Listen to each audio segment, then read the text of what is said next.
শতাব্দী রায় থেকে শুরু করে অভিনেতা দেব, এনারা এখন national citizens party of India মানে এনসিপিআইতে যোগদান করেছে। তো অনেকে অনেক রকম কথা বলছে, সবাই তো অভিনেতা দেবকে নিয়ে রীতিমতন ক্ষুব্ধ যে দেবদা ইস্তফা তো দিলই না, সিনেমা নিয়ে থাকা উচিত ছিল, হ্যাঁ না তারা। তবে এই যে অনন্যা অনন্যা ওয়ার্ড অফিস থেকে বাক্স ভর্তির টাকা, তার পাশে প্রোটেকশন মানে কন্ডো ডট ম, আমি পুরোটা বলছি না, তোমরা এবার বুঝে নাও, মিলল প্রোমোটারের রেট চাটও। আমরা দেখছিলাম যে কলকাতা পুরসভায় মুখ্যমন্ত্রী শুভেন্দু অধিকারীর অনুষ্ঠানে হাজির হয়েছেন 109 নম্বর ওয়ার্ডের তৃণমূল কাউন্সিলর অনন্যা বন্দ্যোপাধ্যায়। সেই সময় মুকুন্দপুরে তার ওয়ার্ড অফিসে আছড়ে পড়ল জনরোষ। সেই অফিস থেকে উদ্ধার হয়েছে বাক্সভর্তি টাকা, কন্ডোম, প্রোটেকশন, এছাড়া প্রোমোটারদের তোলাবাজির রেট চার্ট। মানে আমরা তোলাবাজির খবর পেয়েছি, তোলাবাজি দিয়ে একটা রেট চার্ট তৈরি করা হয়, সেটাও আমরা আজকে জানতে পারলাম। যাই হোক, বিলাসবহুল এই ওয়ার অফিসটিতে একটি মেকআপ রুমও রয়েছে বলে জানিয়েছেন স্থানীয়রা।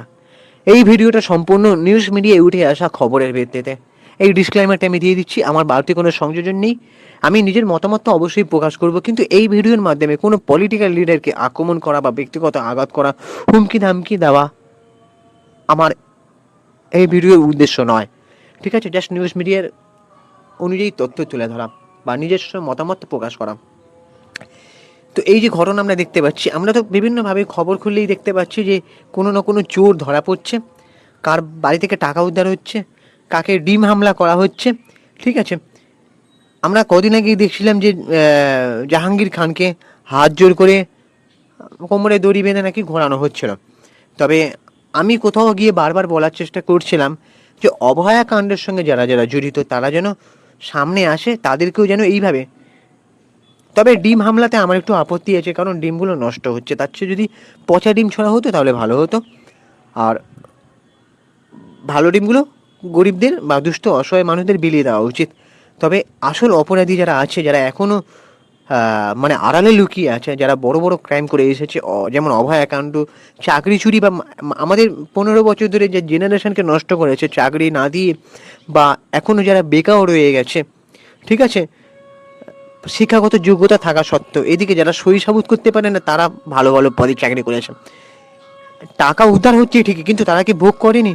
তাহলে আমাদের মতন যোগ্য প্রার্থীরা কেন চাকরি পেল না? এই যে যাদেরকে মানে যাদের জীবন নিয়ে ছিনিমিনে খেলা হয়েছে, যারা করেছে, ঠিক আছে, যারা এই কাজটা করেছে, আমাদের জেনারেশনকে শেষ করে চাকরি না দিয়ে জীবন নষ্ট করেছে, তাদেরকেও এরকমভাবে মানে পচা ডিম ছড়া হোক, কোমরে দড়ি বেঁধে ঘোরানো হোক, আমি এটা স্বপ্ন চাইবো। যাই হোক, এবার আমি যেটা কথা বলছিলাম যে অনন্যা ম্যাডাম এদিন সকালে মুকুন্দপুরে তৃণমূল ওয়ার্ড অফিসে জনরোষ আছড়ে পড়ে এই অফিসটি অনন্যার বলে জানা গেছে। এই অফিসটি থেকে প্রচুর ত্রাণ সামগ্রী উদ্ধার হয়েছে। আর একটা কথা বলি, এই যে একটা দল, এরা প্রচুর চুরি চামারিতে ধরা পড়ছে, কিন্তু আমার কাছে একটা কথা, যে মানুষের, গরিব মানুষদের যে ত্রাণ সামগ্রী বিলিয়ে দিতে হবে, সেই ত্রাণ সামগ্রীগুলোও কেউ চুরি করে? আমার জানা নেই ভাই, এই যে ত্রাণ সামগ্রীগুলোও কেউ চুরি করে রেখে দিয়েছে, সত্যি জাস্ট কিছু বলার নেই। যাই হোক, ত্রাণ সামগ্রী উদ্ধার হয়েছে। এছাড়াও বিলাসবহুল এই অফিসের আলমারি থেকে উদ্ধার করা হয়েছে বাক্স ভর্তি টাকা, ছড়িয়ে ছিটিয়ে রয়েছে টাকা পয়সা। আর স্থানীয়দের অভিযোগ, তৃণমূল নেতারা আগেই ওয়ার্ড অফিস থেকে সব টাকা পয়সা নিয়ে চম্পট দিয়েছেন, নাকি তাদের অভিযোগ। এছাড়াও তৃণমূলের অফিস থেকে কন্ডোম উদ্ধারের বিষয়টি উঠে এসেছে।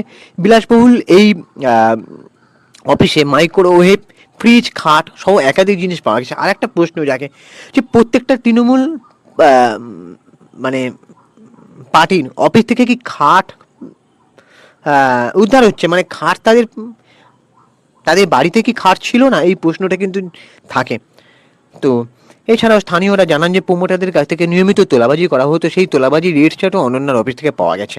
এই বিষয়ে বিজেপি বিধায়ক রুদ্রনীল ঘোষ জানান যে নতুন সরকার আইনে শাসন প্রতিষ্ঠা করতে চাইছে, নিপীড়িততা যাতে আর সহ্য করতে না হয় সেই বন্দোবস্ত করছেন মুখ্যমন্ত্রী শুভেন্দু অধিকারী।